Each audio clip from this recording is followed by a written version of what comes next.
tớ chốn bớt tì ai miền các mà sật lừa đây thlý nấu bờ trên là chợ Campuchia bán đại tế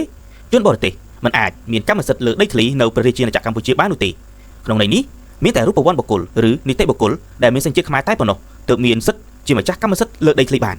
ទោះបីជាយ៉ាងនេះក្តីជនបរទេសនៅតែអាចមានកម្មសិទ្ធិលើអចលនវត្ថុនៅប្រជាជាតិកម្ពុជាបានដដែលតាមរយៈការទិញលក់ចំណែកឯកជននៃអគារសហកម្មសិទ្ធិបង្កើតសិទ្ធិជួលអចិន្ត្រៃយ៍ឬហៅថាជួលរយៈពេលវែងនិងបង្កើតក្រុមហ៊ុនដែលមានសញ្ជាតិខ្មែរជាអាច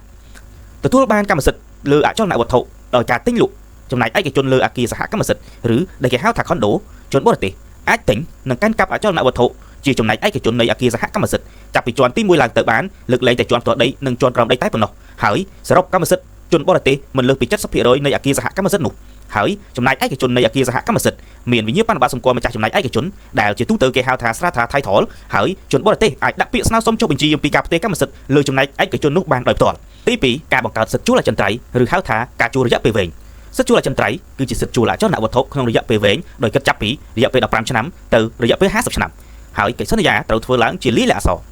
សិទ្ធិជួលអចិន្ត្រៃយ៍មិនអាចលើសក្នុងរយៈពេល50ឆ្នាំបានឡើយប៉ុន្តែអាចបន្តសារជាថ្មីបានហើយអំឡុងពេលនេះមិនអាចលើសរយៈពេល50ឆ្នាំឡើយគិតចាប់ពីថ្ងៃដែលបានបន្តសារជាថ្មីនោះ